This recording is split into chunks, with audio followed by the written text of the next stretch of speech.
kulanti wacan oo wanaagsan dhegaystayaal kuna soo dhowaada mar kale iyo barnaamijkii ilayska VOE-da oo bishiiba 2 jeer maalinta Isniinta aad ka dhegaysataan idaacadda VOE-da laanta afka Soomaaliga.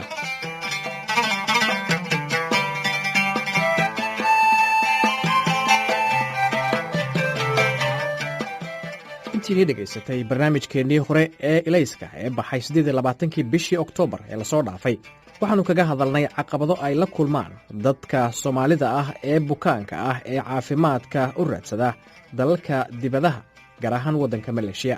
maantana waxaan ku eegaynaa waddanka Turkiga.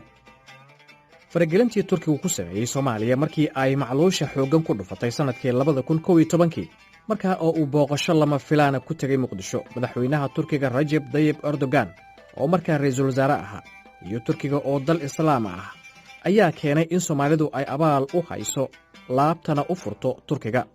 sanadkii 2012 diyaaradda Turkish Airways ayaa bilowday duulimaadkeedii ugu horreeyay ee caalami ah oo toosa oo Muqdisho ay ku tagto. Turkigu 2016 wuxuu ka furtay Muqdisho safaaraddiisa ugu ballaaran safaaradaha uu caalamka ku leeyahay. kulugulahaanshiyaha Turkiga ee gargaarka horumarinta iyo taageerada siyaasadeed iyo midda diblomaasiyadeed ee uu fidiyay Soomaaliya ayaa albaabada u furtay labada waddan. waxaa xoogaystay Soomaalida u guuraysa Turkiga maadaama ay helista fiisooyinka lagu bixinayo baasaboorka Soomaaligu fududaadeen. kubadhaan ardayda Soomaaliyeed ayaa deeq waxbarasho ka helay Turkiga. qoysas Soomaaliyeed ayaa u guuray waddanka Turkiga. waxaa kaloo bilowday ganacsi ka dhexeeya Soomaalida iyo Turkiga. waxaana dhinac socday oo soo kordhay dadka bukaanka ah ee caafimaadka u raadsanaya. haddaba barnaamijkeenna maanta waxaan ku soo qaadanaynaa dalka Turkiga iyo si la mid ah sida Maleeshiya caqabadaha ay Soomaalida bukaanka ah kala kulmaan.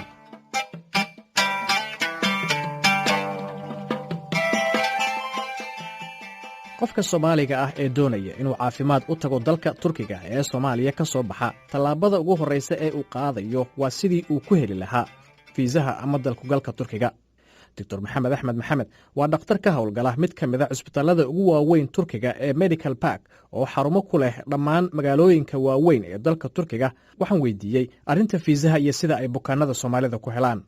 arrinta fiisaha wasaaradda caafimaadka ee dowladda Turkigu policy ay toos amar u siisay baa jirta wasaaradda arrimaha dibadda Turkiga ee qaabilsan fiisayaasha. qof kasta oo bukaan u socda waxa ay wasaaradda arrimaha dibadda ama safaaradda waddankaas uu markaa ka soo xareynayo fiisaha amar lagu siiyey in bukaanka loo fudaydiyo howlaha fiisaha.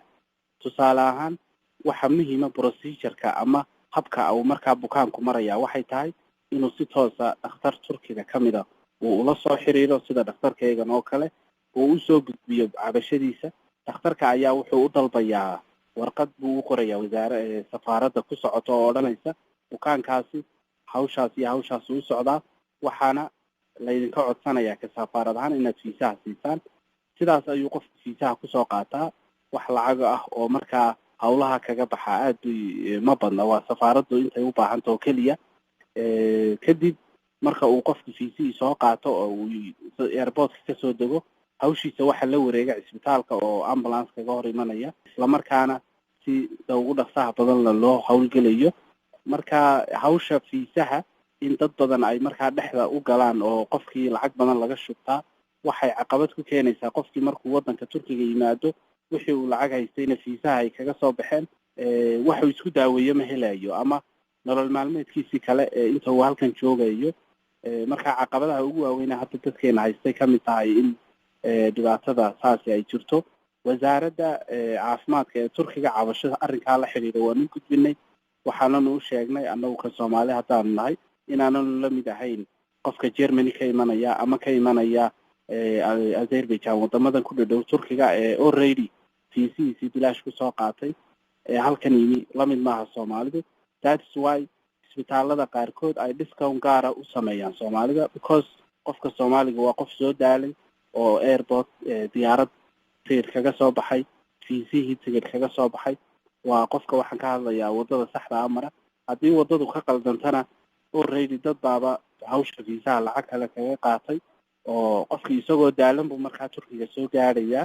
taasina waxay keenaysaa inaanu hawsha caafimaad ee u socday awoodda dhaqaale ee markaa jeebkiisii oo marar markuu yimaado aan u wada dhamaystirmin. inkastoo markaa waddo sharciya loo maro ay fiisooyinka bukaanadu qarash yar yihiin, haddana bukaanada soomaalida badankood waxay caqabad kala kulmaan dulaaliin u dhexeeya iyaga iyo halkii ay fiisaha ka heli lahaayeen, sida uu sheegayo doctor maxamed. waxaa baryahan dambe soomaalida dhibaatooyin ka haystaan qolooyin dilaaliina oo markaa qofkii bukaanka ahayd ama bukaanka ahaa dhakhtarkii uu socday qiimihii markaa hawshaasi ay ku kici lahayd qiimo ka fara badan oo ay markaa sabab u tahay dadka markaa dilaaliinta u dhexeeya. doctor maxamed ayaa sheegay inay jiraan caqabado kale oo ku sii sugaya bukaanka soomaalida marka ay Turkiga tagaan oo hawsha fiisaha iyo safarka ay ka gudbaan. qofka bukaanka ahi marka uu Turkiga yimaado waxaa lagu oranayaa isbitaal hebel ayuu qof hore lagu qalay, marka